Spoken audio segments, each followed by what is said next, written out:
Oh, how beautiful. I love owls. This will resonate for you if you're looking at this in the perspective of from your sun sign, your sun being in Gemini. This is based on that. Or your rising sign being Gemini, or your moon in Gemini. If it doesn't resonate for you, it's not for you. Maybe check the rising sign and see how that resonates. I'm going to pause this while I find it in the book to save time and then read it from the book. What a beautiful card. Okay, so we have it here. Owls are wisdom, intuition, insight. He's in an oak tree, something that is solid and wise, and then we have the ivy. Ivy creeps slowly. It's all like Saturn type energies, something, and wisdom and insight. But the key words for owl is detachment, wisdom, and change. Now, it did come out the right way. So your North Node in your first house of changes for self on an emotional level is the meaning of this card for that eclipse that is happening. It says that the owl teaches us the wisdom of turning a disadvantage into an advantage. For most birds, the coming of darkness renders it impossible for them to feed, but the owl's exceptional hearing enables it to pick out and swoop on unsuspecting prey during the night. Twilight has been described as owl light, and going for a quiet walk in the woods at the shimmering time of twilight is an excellent way to develop the sensibility to the other world and the inner soul of nature. You may feel drawn to a study of esoteric lore or clairvoyancy. Working with the owl is your ally, as your ally will help you to do this. Now, I'm not suggesting you do that in Africa, sadly, because being on your own in any nature area that isn't protected is very unsafe, and you need to use the wisdom of the owl. That is so sad. It is so beautiful, our country, and yet it is so unsafe as well, and you need to use the wisdom of the owl. So that is what is being eclipsed in for you. The other end of owl, which is the south node, and this eclipse has already started in Sagittarius, would be your 7th house. So that also, it's lunar. The 7th house is about your spouse and your partner and the other person, where your first is about you. So on an emotional level, it's about the giving and receiving, and your balance of power issues on an emotional level, and how you relate to others, or your attitude to cooperation with others as well. And the reverse side of that is that you're dealing with is that you may need to be wary of withdrawing too much from the world. An ability to be detached and discerning is an asset, unless it becomes a defense against being fully alive with all the vulnerability it entails. Perhaps there is not such a need for secrecy or holding back.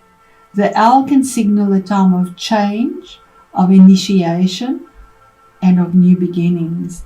It can portend the death of one thing, but also the birth of another. An old Sussex saying is, when owls whoop at night, expect a fair morrow, expect a bright dawn, and it will surely come. How beautiful is that? So on both levels, it's very positive for you, Gemini, very positive.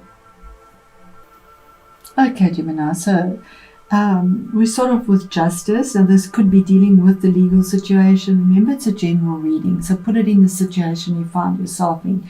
You could possibly be dealing with a Gemini, your own energy, or with a Libra as well.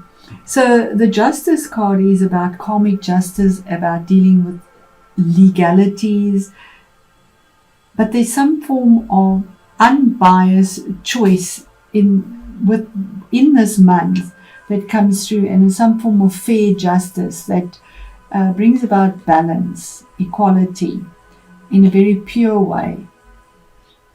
she's not blindfolded because she's in denial. It's because she's unbiased and has to see both sides from equal perception, both lights in her hand, to make a balanced choice with her sword of truth.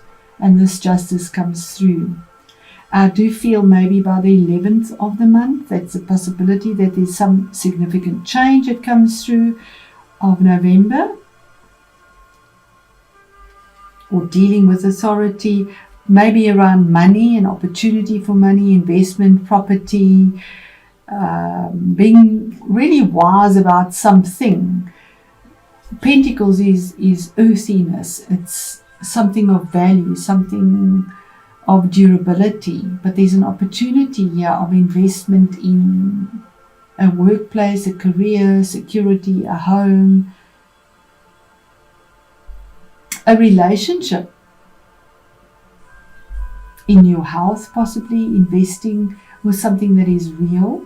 There's the opportunity, and being wise. We have the weasel here, being really wise about it, looking at what was in the past. He's looking behind him and then to move up towards the future. And then taking stock of what you've nurtured, what you've planted, what you've taken care of. And now finally being able to fill this empty basket, because the ladder is there now to go up, to ascend. Here we have the rocks also going up. Here we have stairs going up. So you're going up to something that you've been looking after. The squirrel prepares for the winter months, nurtures. Here's spring, here's the harvest time. There's peace, there's harmony. It's like being able to enjoy the fruits of your labor, something you've nurtured, and now you can go and harvest those fruits. You've taken care of it with great passion as well. And then we have the message from Spirit, or the center of the month. You have victory. You have victory, you have recognition in whatever this is that you've nurtured. There's this karmic justice that comes through. If it is a legal situation, there's victory and recognition as well, and moving forward. With passion as well, we have wands here, passion, moving forward. And sixes always deal with something from the past and moving forward towards it. They all seem, the weasel's looking at what was in the past. She's making a choice between present and past. Here we have somebody looking towards the future and enjoying the fruits of the labor, and there's a recognition for it. What is hidden and you're not even aware of it is that there's some form of regret or sadness over something that was lost on an emotional level, because the cups are emotional level. Those cups are empty, it's spilt, it's gone, it's lost. And there was change.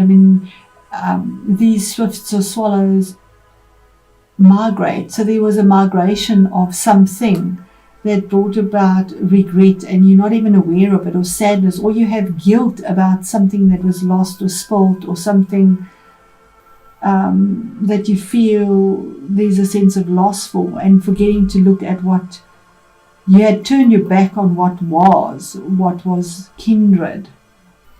And this is your energy. This is the card of Gemini. It is 6. It's a major arcana as well. That's a major arcana as well. Card number 11. Sixes are very prevalent in your reading as well. But this is about, the challenge is, it could have been in a relationship. Possibly a relationship that there was regrets in it. A legal situation, it came to an end. But the Lovers is also a card of choice, a significant choice that needs to be made. It's your challenge at the moment. So a choice that needs to be made.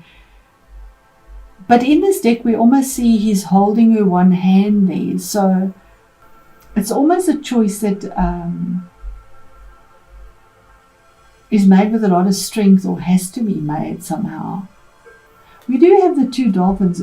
It could be a choice about 2 people, or a legal situation, something significant that comes through here, because there's a sense of finding this balance that is karmic. And the outcome here, or the end of the month, is the Four of Cups, and that is, there's that cup again. Something that was offered to you, but you don't seem to take notice or cognizance. Although here we have these 3 cups where they were spilled there. They're standing here, they're empty, because there's a loss, there's the mouse, there's some form of loss here. And this cup is being presented to you, looking at it, but almost half-heartedly. We have the squirrel here again. The squirrel has taken care and nurtured of something, and the other squirrel is saying go for it. He's ready to grab whatever there is, and you're actually looking at it in this deck. So there is an opportunity being presented to you here on some emotional level with regards to a relationship. Very big possibility. You are dealing with 1st and 7th house. A relationship that's either emotional, intimate, or with the other in your workplace, because it's you and the other. So it can be a spouse or work partnership or anything to that sort, but there's karmic justice that comes through here with a karmic choice. It could have been soulmates that there are regrets about. Okay, so what is the Justice card about for Gemini? It's good news, Princess of Wands, something that comes through. It's the beginning of something, of good news, maybe a new relationship that comes through, or dealing with a child and getting good news, but it is a form of information that comes through that is warm and creative and has growth and a sense of freedom. That's a decision you made, Gemini. That's your energy. Air energy, King of Swords. It can be legal, it can be a lawyer, it can be somebody in the defense system, anything that is where you're using analytical abilities, your intellect. So a lawyer definitely falls into that, or a surgeon, even a surgeon, something that you've invested in, or a choice that was made, there were regrets. But there is victory here. That is a choice and a decision that is made that changed your outside world with something that you invested in. Again, same as this, Four of Cups. Something you have a regret about. You've lost something. These cups are also empty. They've fallen over. You're kind of like pondering it here. But there's this offer that is full there. There is an opportunity for some new opportunity in love, in happiness. But you almost turn your back on it. It's sort of hidden, but it's there. 4 is about grounding it. It's almost like passionately you would rather dream about what was instead of look at what is or what could be or what is still possible and being presented within a relationship or a work situation. It's that constant longing and never being satisfied, because the thoughts and the mind is on what is lost and gone. I mean, what is gone is gone. You have it 3 times here. There are the 3 cups empty. Here are the 3 cups empty. There are the 3 cups empty. Opportunity, opportunity, opportunity behind you, but you've got your back to it. Yeah, you're looking at it, but sort of half-heartedly, a half-hearted attempt. There's something you defended. It could have been a relationship that came to an end or work situation, but there's defensive energy here. Defending yourself from the opinions of others.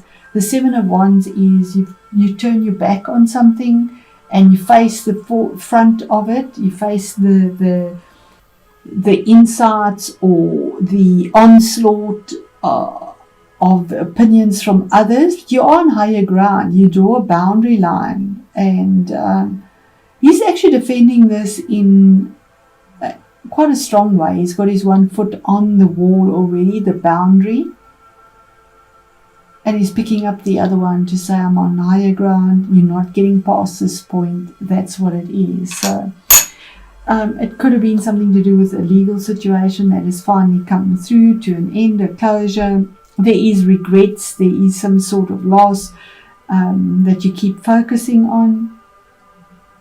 But the owl also says to move on from those emotional hurts.